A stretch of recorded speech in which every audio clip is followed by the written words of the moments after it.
में हाथापाई होता है। देखिए आप देख सकते हैं।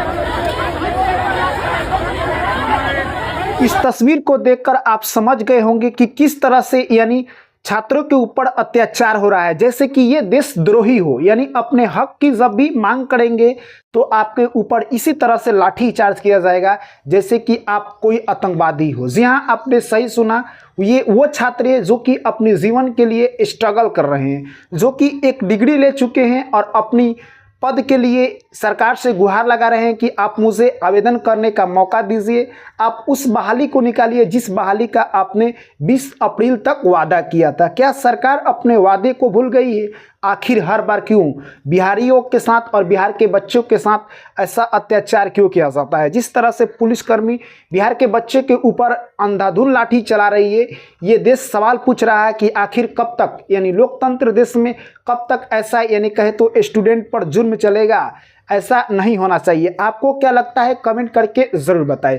मामला कुछ दरअसल ये है कि बीपीएससी टायर 4 की यानी सूचना देने के लिए सरकार ने खुद 20 अप्रैल तक कहा था, और जैसे ही अप्रैल समाप्त हुई कुछ बच्चे आकर धरना प्रदर्शन पर आ जाते हैं और उसकी मांग करने लगते हैं। सरकार को लगता है कि ये अपना तो हक मांग रहे हैं। सरकार ने पुलिसकर्मी को आदेश दिया और पुलिसकर्मी निहत्था दुहंती लाठी चलाते हैं जैसे कि कोई अपराधी हो। यानी इससे तो ये तय हो गया है कि अब देश में आप कुछ भी आवाज़ उठाते हैं अपने हक के लिए भी तो आपके ऊपर लाठी चलाया जाएगा। क्योंकि आप पिछले कुछ सालों से एग्ज़ाम उठाकर देख लीजिए, चाहे बीपीएससी का हो, नीट का हो, ग्रुप डी हो, एएलपी हो, बिहार एसएससी हो, कोई भी ऐसा एग्ज़ाम हो जहां पर धांधली ना हो, फ्रॉड ना हो, जिसके लिए बच्चे धरना प्रदर्शन ना कराएं। कभी रिजल्ट आता है तो कभी उसकी बहाली के लिए लड़ना पड़ता है, तो कभी मेडिकल के लिए लड़ना पड़ता है। यानी जो भी एग्ज़ाम में प्रोसेस होते हैं उसके लिए हर बार धरना प्रदर्शन करना पड़ता है और बच्चे उसमें बहुत सारे घायल होते हैं।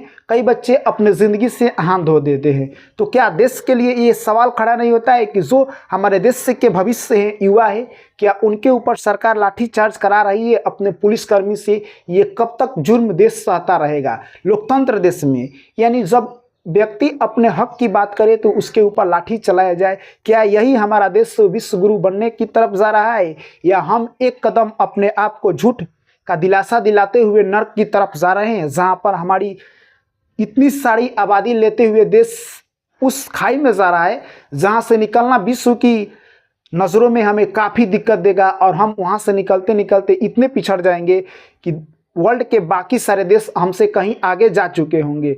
अगर आपको नहीं लगता है तो इस वक्त आप चाइना का टेक्नोलॉजी उठाकर देख लीजिए, तब आपको लगेगा कि आप विश्व गुरु नहीं, आप गांव के भी गुरु नहीं बन पाएंगे। क्योंकि चाइना इस टेक्नोलॉजी में इतना आगे है कि आप विश्वास नहीं करेंगे कि चाइना कहां तक पहुंच गया है। अगर आप छोटा सा मैं आपको अनुमान बताऊं तो चाइना लगभग 2080-90 के दशक में जी रहा है और हम लोग 2021 में हैं और चाइनीज़ सामान का इस्तेमाल कर रहे हैं और अपने आप को विश्व गुरु कर रहे हैं। और हमारे यहाँ स्टूडेंट को पढ़ने की बजाय उन पर लाठी चार्ज किया जा रहा है और वो अपने हक का चीज़ मांग रहे हैं तो उनके ऊपर लाठी चार्ज कराया जा रहा है। यही हमारा देश का राजनीति है और इसी में कुछ लोग उलझे हुए हैं और हमारा देश को विश्व गुरु बताने की बहुत सारे लोग व्यवस्था कर रहे हैं कि हमारा देश विश्व गुरु बन रहा है। चलिए, बाकी आपकी क्या ओपिनियन है इस वीडियो पर कमेंट करके ज़रूर बताइए, क्योंकि आपका एक कमेंट हमें ज़रूर मोटिवेट करता है। वीडियो को लाइक और चैनल को जरूर सब्सक्राइब कर लीजिएगा। फेसबुक पर देखते हैं तो पेज को जरूर फॉलो कर लीजिएगा। Thank you.